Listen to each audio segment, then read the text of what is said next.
Boa noite a todos, sejam muito bem-vindos. A mensagem de hoje tem como título Amor Fraternal.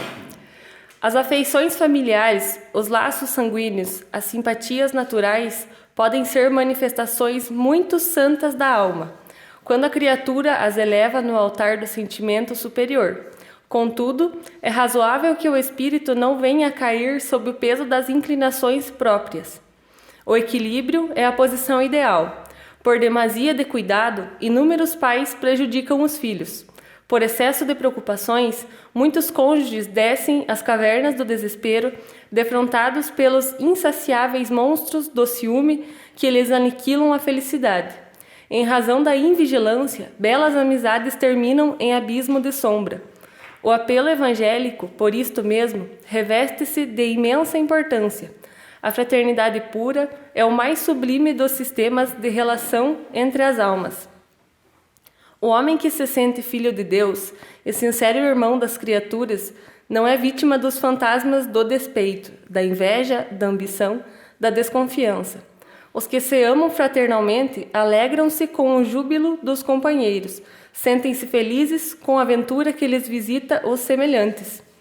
Afeições violentas, comumente conhecidas na Terra, passam vulcânicas e inúteis. Na teia das reencarnações, os títulos afetivos modificam-se constantemente. É que o amor fraternal, sublime e puro, representando o objetivo supremo do esforço de compreensão, é a luz imperecível que sobreviverá no caminho eterno. Mensagem de Francisco Cândido Xavier, da obra Pão Nosso, ditado pelo Espírito Emmanuel. O tema que eu trouxe hoje para a gente refletir é a marcha do progresso. Mas antes, se vocês me permitem, eu vou ler uma poesia que está no livro de Chico Xavier, O Parnaso de Além Túmulo, que é a primeira obra que ele psicografou, né?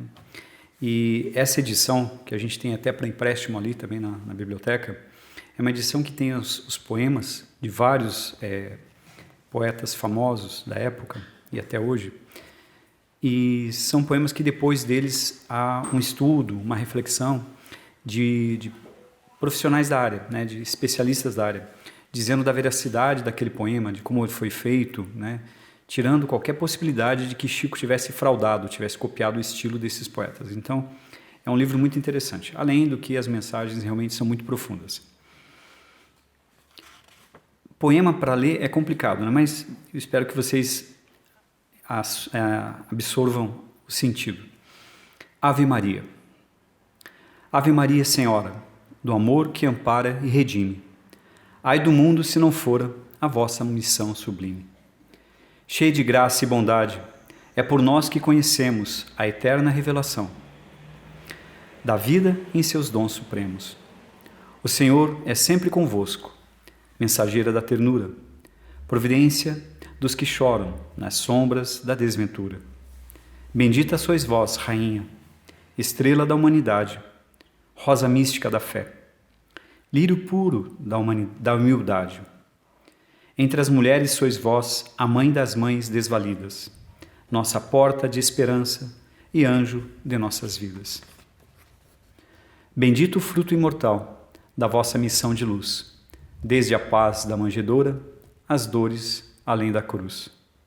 Assim seja para sempre, ó divina soberana, refúgio dos que padecem nas dores da luta humana. Ave Maria, Senhora, do amor que ampara e redime, ai do mundo se não fora a vossa missão sublime.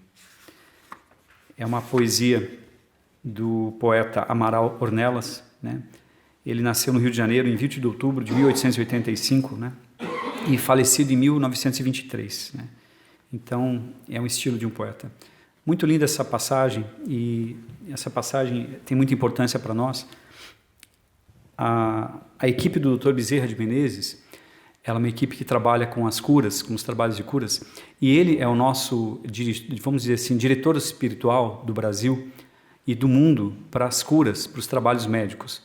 E a nossa casa tem, né, a graça de receber essa equipe de cura dos espíritos, dirigidos pelo Dr. Bezerra de Menezes. Então, os trabalhos de cirurgia aqui na casa têm esse olhar mais doce de Maria também sobre nós. Então, a importância de a gente procurar ajuda é muito grande e a casa aqui está muito abençoada, gente. Mas vamos lá. O tema de hoje, a marcha do progresso. As humanidades transformam-se, e as humanidades aqui, todas as humanidades. Mas como assim? Não é só uma humanidade? Não, gente. O universo está cheio de, repleto de humanidades, né? Então, as humanidades transformam-se e progridem pelo estudo e perseverança, permuta de pensamentos. Então, entre nós, a gente vai evoluir, trocando pensamentos, trocando energias, e a nossa humanidade aqui na Terra vai evoluindo, vai crescendo. Ao instruírem-se, ao instruir os outros, né, as inteligências enriquecem-se e vem o progresso. Então, o progresso já nasce de uma bênção de Deus, que é da permuta, da troca, dessa troca de energia, de aprendizado, de experiências entre os seres humanos, no nosso caso aqui na Terra. Mas os cataclismas morais que regeneram os pensamentos são necessários para determinar a aceitação de certas novas verdades. Chega um ponto que a humanidade chega numa situação de evolução que parece que está tudo certo e nada muda e é isso mesmo, né? É o que hoje a gente vive com o nosso materialismo. O nosso materialismo, ele diz que o que importa é o dinheiro, o que importa é o ter. Eu tenho um carro, eu tenho uma profissão, eu tenho um emprego, eu tenho uma família, eu tenho. E a gente esquece que a gente não tem nada. A gente morre e não tem nada. Fica tudo aqui, né? A gente é parte de um sistema, né, de uma engrenagem, de famílias, mas a gente não tem nada. As verdades conhecidas, então, são aceitas sem perturbações. Quer dizer, o importante é ter e acabou, né? Depois que morre, a gente vai ver o que vai fazer. Mas é necessário a conjugação imensa de forças perseverantes para que novas verdades sejam aceitas. Então, falar da verdade espiritual é um pouco de fanatismo, né? Então, as pessoas acham, vocês são tudo um fanático, vocês estão perdendo tempo, né? Enquanto vocês estão fazendo isso aí, o mundo está acontecendo e vocês não estão vendo o tempo passar, a vida passar. E a gente fica congelado nisso, nessa ideia de ter, né? E esquece que o importante é ser.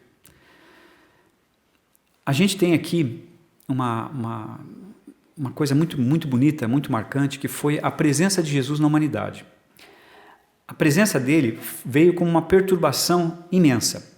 Como assim? Ele veio perturbar a humanidade, que estava congelada também numa época que era importante ter. E lembre que antigamente quem tinha o poder de vida e de morte dos outros. Então, se eu fosse um proprietário de terra e alguém fosse meu empregado, eu podia dizer se ele ia viver ou não. Eu podia matá-lo ou não. Assim como outros faziam. A própria religião tinha o poder de vida e de morte, né? Os hebreus crucificaram Jesus porque eles tinham esse poder de matar quem eles quisessem, né? Então, veja que Jesus veio e a grandiosidade dele foi tão grande que ele veio para a humanidade, mas ele era humano, mas ele ficou na história humana além da humanidade. Porque ele dividiu a história do mundo em antes de Cristo e depois de Cristo. Quer dizer, que Jesus era tão grande que nem para a humanidade ele coube. Ele teve que dividir a história da humanidade. E ele abalou muitos pensamentos, muitos entendimentos. Mas ele veio para quê? Qual que foi o objetivo dele chegar aqui? O que ele veio trazer de chamamento, de novidade? Foi trazer o Deus amor, ou o amor de Deus para os homens, né? Independente se essa nova verdade já existia ou não, né? Toda vez que aparece uma nova verdade, a gente questiona e acaba não entendendo no primeiro momento, não aceita. É o que aconteceu há muito tempo atrás com a eletricidade, por exemplo. Então, teve um cientista, Luigi Galvani, era um italiano, médico e filósofo. E esse senhor, ele provou cientificamente que a eletricidade existia e mostrou, né, de uma forma científica o que era aquilo. Mas a eletricidade já existia antes de Luigi Galvani? Sim, já existia. Mas ele conseguiu mostrar que aquilo era uma coisa que não era mística, não era uma coisa fabulosa dos deuses, era uma coisa da matéria real. Ou seja, mesmo depois, e muito tempo depois que ele fez os experimentos da eletricidade, as pessoas ainda tinham medo da eletricidade, achavam que era uma coisa, né, diabólica, uma coisa fora do normal, né? A minha bisavó, ela foi filha de escravos, então ela nasceu ainda no regime da escravidão. E ela, quando ela ouvia o rádio, ela dizia que o rádio era uma coisa demoníaca, porque o rádio era uma coisa que o homem tinha inventado, que aprisionavam as almas que falavam dentro daquela caixa. Era o entendimento dela. Então ela nasceu numa época, né, extremamente pobre de cultura, né, uma pessoa muito simples, e para ela o rádio era uma coisa diabólica. Aquela verdade da tecnologia do rádio não existia. Isso que não existia nem televisão na época dela. Você imagina o que ela falaria então se houvesse hoje, né, a internet, que a gente conversa um com o outro, né? E na realidade talvez ela até esteja um pouco certa, né? Porque hoje tem muitas pessoas que ficam aprisionadas dentro de uma caixinha de 6 polegadas, né, que é o celular. Não tem vida. Se perder o celular, meu Deus, cadê meu celular? Onde é que eu deixei, né? Não consegue nem desligar o celular aqui 1 hora aqui, né, do tempo que a gente está aqui. Mas os pioneiros das novas verdades, eles são muito perseverantes e infatigáveis. Essas verdades, gente, são importantes para que sejam colocadas para nós, né, progresso. Então, o objetivo de a gente trazer novidades para a humanidade é que o progresso aconteça. Arquimedes, o matemático e filósofo, aquele famoso Eureka, né, que ele deu, que viveu aproximadamente há 280 anos antes de Jesus, ele disse uma frase muito, muito forte, disse assim: dê-me uma alavanca e um ponto de apoio e eu levantarei o mundo. E é uma verdade. Se você tiver uma alavanca e um ponto de apoio, você levanta qualquer coisa no mundo, inclusive o mundo, né? Só tem que ter essas 3 coisas. Na Terra, o passado e o futuro são 2 braços de uma alavanca que tem no presente o seu ponto de apoio. Então vamos ver um pouquinho mais isso. Enquanto a rotina e os preconceitos dominam, o passado está no seu apogeu. Quer dizer que quando a gente está preso no passado, a ponta da alavanca está lá, fazendo força, é o passado levantando a nossa vida. Quando a luz se faz, a alavanca se move e o passado, que já escurecia, desaparece para dar lugar à luz que vai brilhar no futuro. Então, passado e presente, né, ele está diretamente relacionado com o nosso progresso, porque ele vai alavancar a nossa evolução. Sonhamos tanto com a ideia de um paraíso, né, de um nosso lar, né, de um lugar melhor para viver depois da morte, né, de um mundo ideal, de uma casa ideal, de uma família ideal. A gente quer tanto a coisa tão perfeita, né, hoje, mas a gente não vê que isso, ele não é o final, não é o final da viagem. Isso é a construção.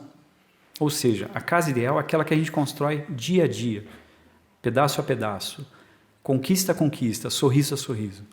Da mesma maneira que a casa que tem muitos conflitos, muitas dores, muitas dificuldades, são aquelas casas que a gente vai paulatinamente, devagarinho, cada dia um pouquinho, vai trazendo dores, problemas para aquela casa, que por acaso às vezes é a nossa própria casa, né? Um quebra-cabeças, quem gosta de puzzle, quem gosta de fazer o quebra-cabeças, né, e gosta depois de moldurar, e faz aqueles quebra-cabeças maiores e tal, que é muito interessante, ele ver a figura completa, ver o quebra-cabeça montado, ele é muito, muito legal, muito interessante, é muito recompensador, né? A gente se sente vitorioso. Mas a sua construção, peça por peça, torna ele muito mais lindo e envolvente, tá?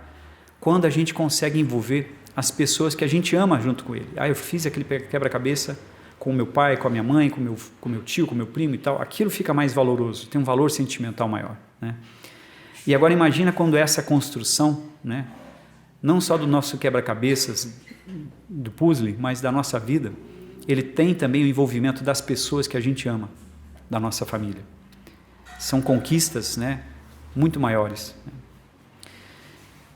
Contam os espíritos, no livro O Semeador de Estrelas, de Sueli Caldas Schubert, uma passagem muito interessante sobre Bezerra de Menezes, né? Ele foi conhecido aqui na Terra como o médico dos pobres. Foi um médico que viveu muito tempo no Rio de Janeiro e ele atendia muita gente. Então, tem um filme, inclusive, acho que do Bezerra de Menezes, se não me engano está no Netflix, muito interessante para quem quiser assistir, em que chegou num determinado momento, numa determinada situação, que ele não tinha mais como ajudar as pessoas e ele tinha que ajudar uma senhora que precisava de medicamento, e ele tirou o próprio anel de formatura dele, né, e deu para a senhora para comprar remédio para ela deixar lá na farmácia, porque ele já tinha mandado tanta gente comprar remédio sem dinheiro e ele não pagava as contas, não tinha dinheiro para pagar, que ele acabou dando o próprio anel para ajudar a pessoa. Mas quando ele morreu, depois que o corpo dele morreu e ele estava no hospital espiritual e foi recebido, quando ele despertou, estava do lado dele as pessoas, né, a mãe, as pessoas que amavam muito ele, e estava a entidade chamada Celina, o espírito chamado Celina, que é um representante de Maria aqui na Terra, né, em especial para o Brasil. Ela que é a intercessora direta de Maria, porque Maria já não habita mais o nosso orbe terrestre, né? E esse espírito Celina levou, né, foi receber ele, né, no despertar dele, e ele começou a ouvir uma multidão cantando, né, do lado de fora. E aí ele perguntou, né, para aquele espírito Celina, perguntou, mas o que é isso? Quem que está cantando? O que é isso, né? E aí ela pegou, Celina, pegou e levou ele, levantou ele da cama e levou ele caminhando até um terraço. Ele estava numa casa de 2 andares e nesse terraço ele conseguiu ver uma multidão de espíritos cantando.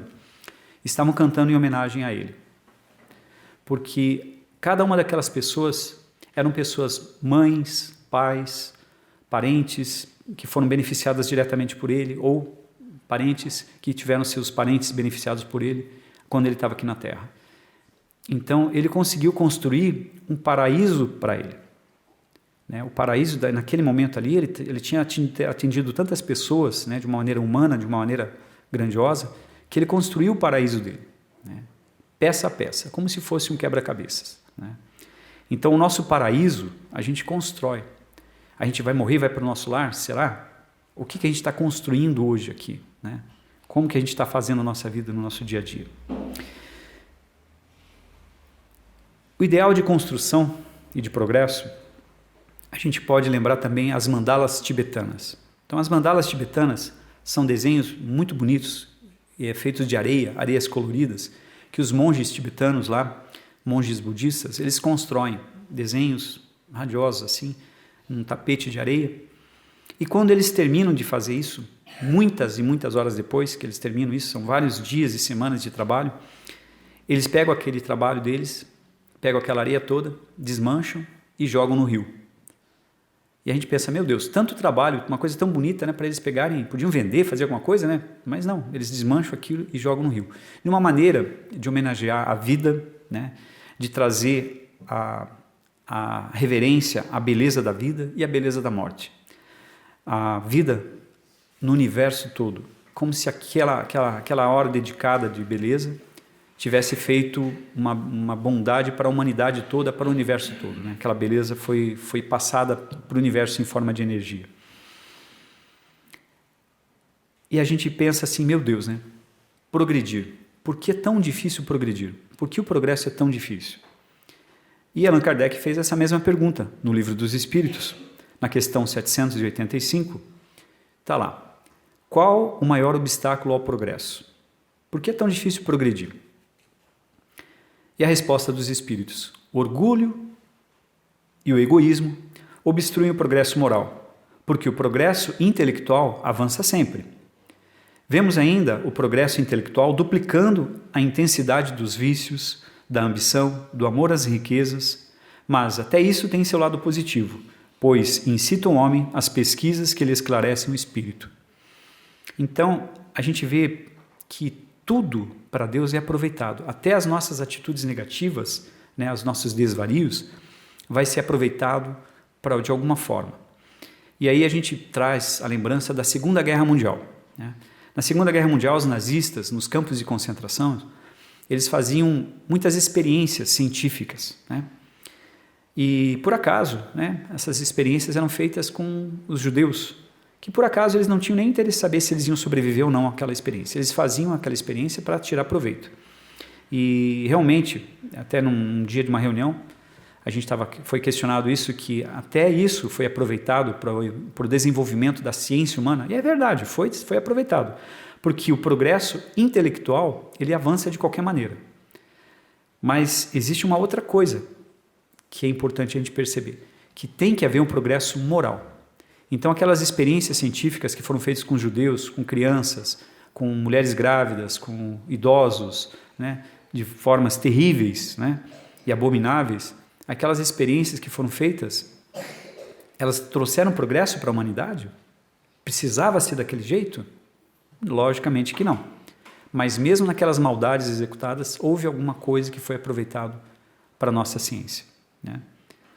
Mas o progresso moral não houve. Houve sim endividamento moral. E a gente percebe assim que nós, como seres humanos, nós temos um cartão de crédito onde o limite desse cartão é o céu.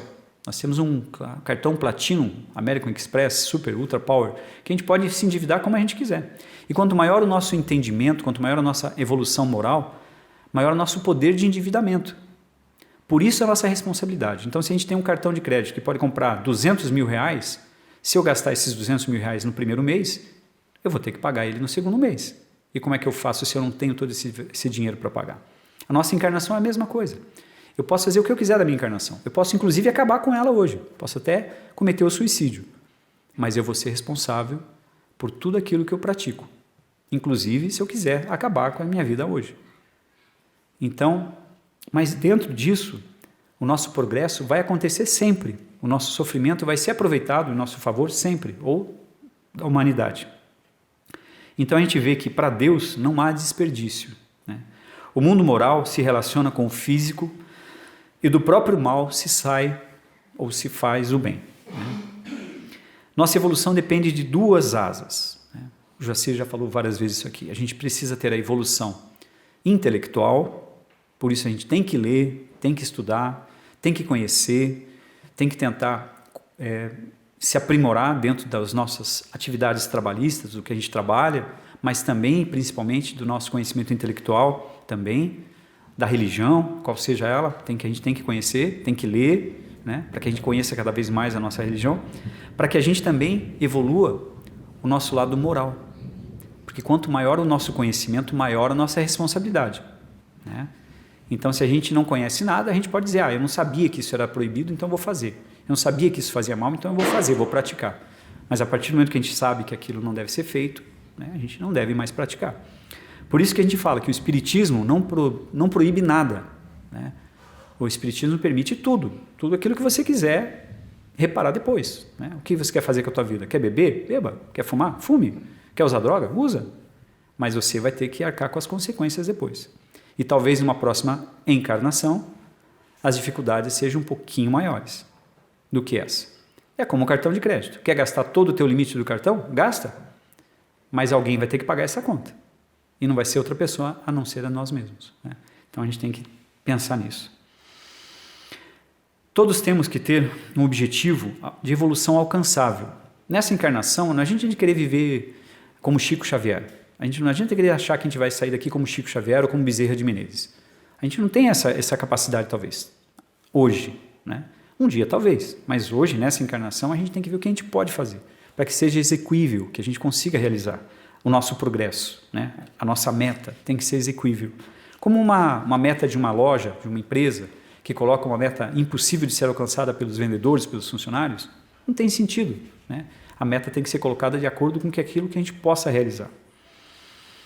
Assim como um arqueiro que lança uma flecha em direção ao alvo e teve muitos insucessos, né? Teve muitas tentativas de erros e acertos antes da sua vitória final, antes de se tornar um mestre arqueiro, a gente também necessita de muito treinamento para que a nossa vitória reencarnatória aconteça. E para colocar a nossa marcha evolucionária em andamento, a gente tem que imaginar que a flecha desse arqueiro é o amor. E esse arqueiro somos nós. E para a gente começar a usar esse amor em direção ao próximo, vamos lembrar quem é o próximo mais próximo da gente. O próximo mais próximo da gente é aquele que está na nossa família. É a mãe problemática, é o pai problemático, é o filho problemático, é o irmão problemático, é o tio problemático. E a gente vai tentando acertar essas flechas de perto. Flechas de amor, gente, né? Para a gente tentar acertar aquelas pessoas com o nosso amor e tentar fazer com que o nosso amor seja possível, seja viável na nossa vida, para a gente construir uma família melhor, situações melhores. O amor é uma necessidade fisiológica e espiritual, onde necessitamos exercitá-los muitas e muitas vezes na tentativa de alcançar o objetivo, que é evoluir, né? Evoluir o nosso progresso espiritual. sair daqui um pouquinho melhores de quando a gente chegou. E a gente tem que lembrar que não adianta se preocupar em ser amado. Todo mundo quer ser amado, mas isso não é o problema. Ser amado é uma consequência de um ato de primeiro amar. Primeiro a gente ama, para depois a gente ser amado. Veja, a mãe, quando ama um filho, né, quando ele sai da barriga dela, sai de dentro dela, ela ama incondicionalmente ele. Né? E ela não quer saber se ele vai amar ela ou não. A criança só quer chorar, mamar, né? E a mãe ama, o pai ama, e aquilo vai crescendo e crescendo até a criança aprender a amar. No começo a criança é egoísta, ela só pensa nela, só quer saber de encher a barriguinha e dormir. É isso que ela quer. Alguém que dê carinho, calor, mamar e soninho. Depois ela vai crescendo, vai criando outras coisas e vai fortalecendo esse laço de amor. Então a gente tem que aprender realmente muito com as mães, né? Essa questão do amor. Mas a gente vai nascer, viver, morrer, renascer ainda e progredir sempre. Tal é a lei. Frase deixada pelo Espírito da Verdade, trazida por Allan Kardec, para que todos nós reflitamos na nossa marcha evolutiva. Né? Então, que Deus nos abençoe, que Jesus nos ilumine e que Nossa Senhora nos envolva com o nosso amor. Muito obrigado.